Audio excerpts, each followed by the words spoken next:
Welcome to the analysis of Memory by Christina Rossetti. So this poem contextually centres around the two failed proposals of Rossetti. Parts 1 and 2 were composed 8 years apart.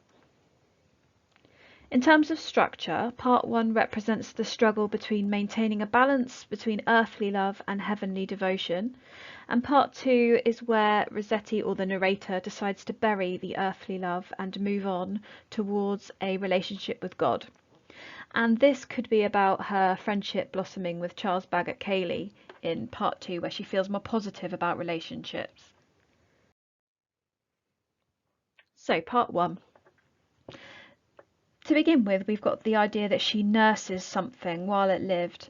This maternal imagery used within nursed suggests a value. The personal pronoun as well of I suggests empowerment.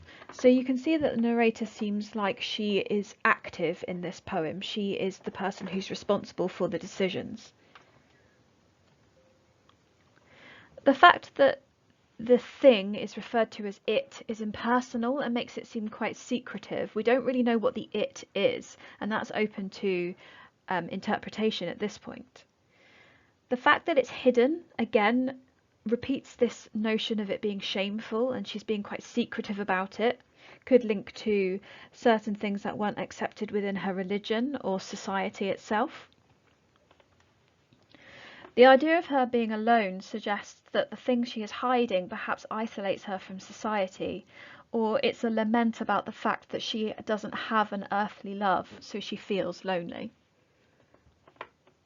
The semantic field of death is an analogy to show how difficult her decision is. So she has this thing that she's nursing within her bosom, but she's not sure whether to keep it and revive it or let it go. And we assume that the it is this earthly love.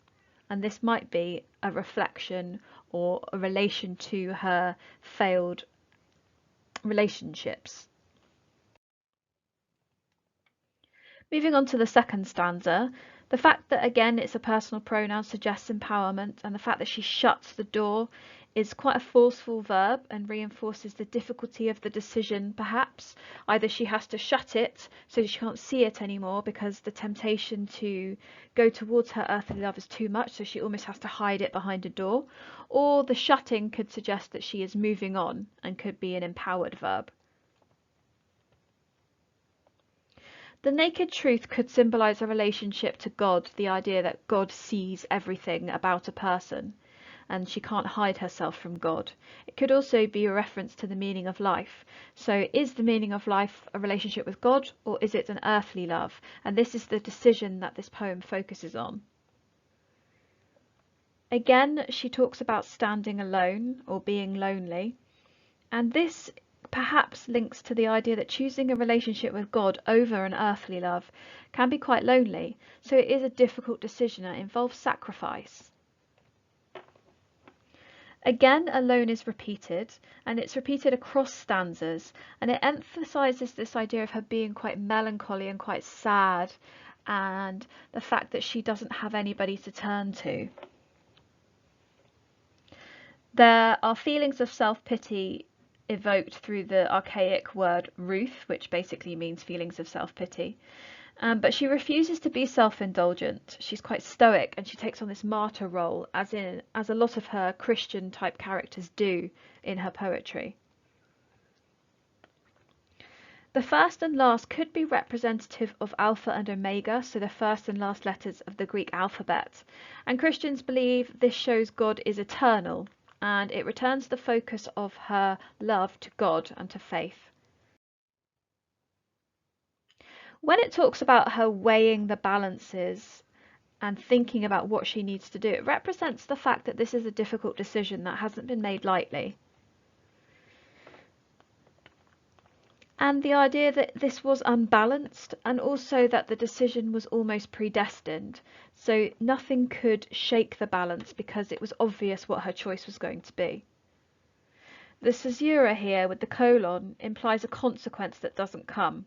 So she found the choice wanting, so she was looking for an alternative choice, but it never came because her choice was really clear from the outset. But silent made my choice suggests a quiet epiphany, and it's an acceptance of her fate, which is very similar to the ideas presented in Twice. The idea of her being lonely again echoes At Home, where piety is chosen over temporal delights, but it also leads to loneliness. So this constant idea of choosing religion means that you have to sacrifice something else, and in this case it's sacrificing earthly love.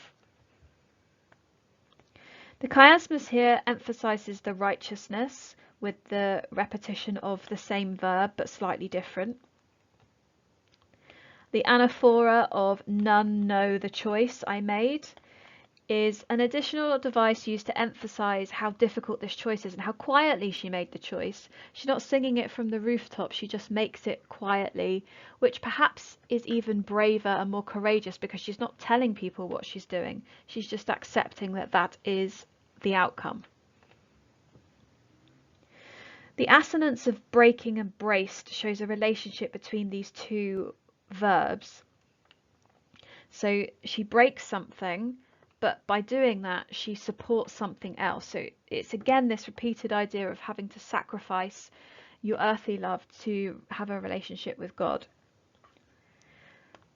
The breaking of the false idols again talks about removing the idea of the lover as her sole god or her sole focus, and it links to the Ten Commandments, where one of them was thou shalt not make unto thee any graven image. So the commandment given by God was that there should be no other god that is worshipped other than him, and Rossetti could be taking this quite literally in that she can't worship a partner because she doesn't have enough love left for God. There's a change in tone here from quiet to more dramatic, so there's move in action. The tripling of breaking across the two stanzas and the plosive B's emphasize the violence that it took to destroy the earthly love. And the violence almost emphasizes as well how determined she is to change her life. The repetition of personal pronoun again suggests an ownership of decision, and we've seen that the whole way through the poem. She seems very empowered with the decisions that she makes. And the final stanza is transitional in this part 1. She's about to renounce her earthly being.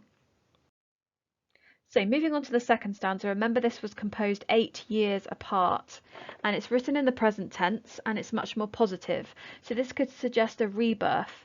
So the first stanza is focusing on her heartbreak and the fact that she's renounced earthly love, but the second stanza is about how she is now and how she is at peace with the decision that she has made.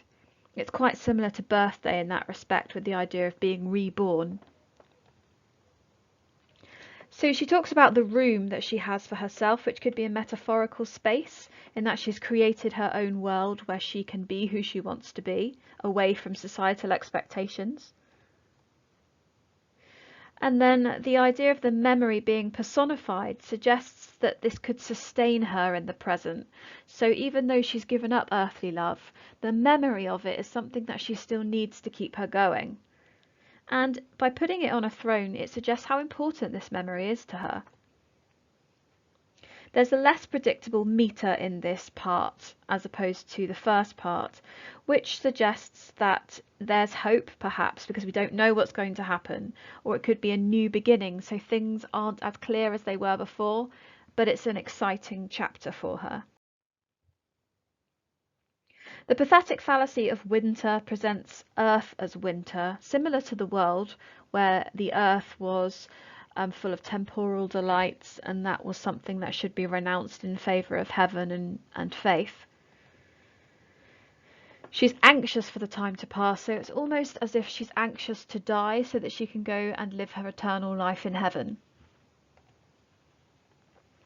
The compound noun of nip-winds signifies the pain that the narrator may be feeling whilst waiting, so the idea of the wind personified nipping at her causes her pain while she's waiting to join God in heaven.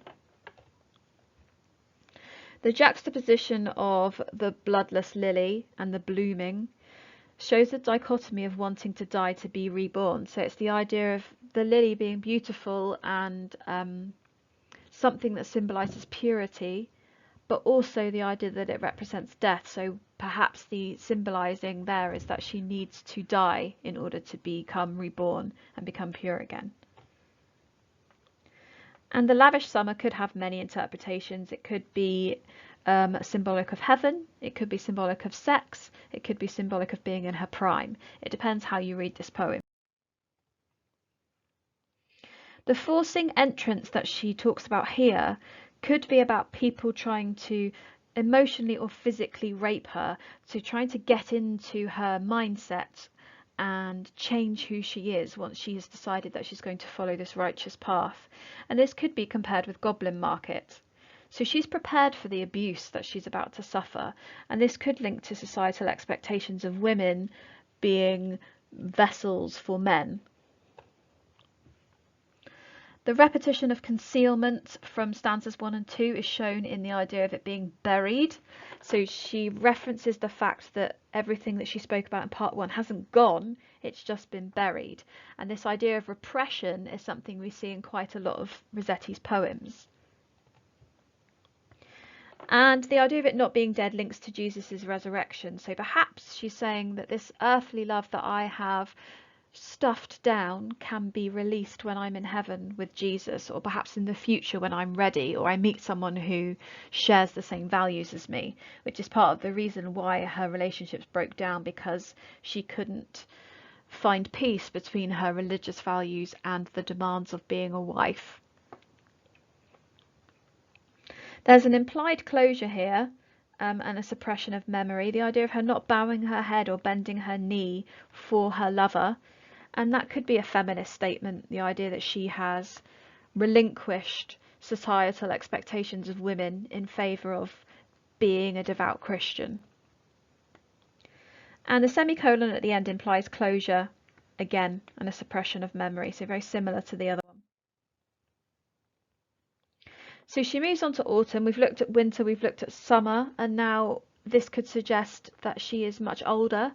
It also links to the harvest, so maybe she's ready, she's ripe, as we've seen in quite a few of the other poems. Could also suggest endurance, that she's waiting out the time in order to be able to go to heaven. The metaphor of her watching with clear eyes could suggest clarity and self-acceptance and self-knowledge that she didn't have at the beginning of the poem, that she's happy with the decision she's made. In part 1 she seemed unsure as to what her decision should be, and in part 2 she seems happy with that decision. It's a positive ending, the idea of her being in paradise when we're together. The idea of them meeting up and the full stop at the end suggests that that's happy. That would be the end of her story, and that's a positive ending.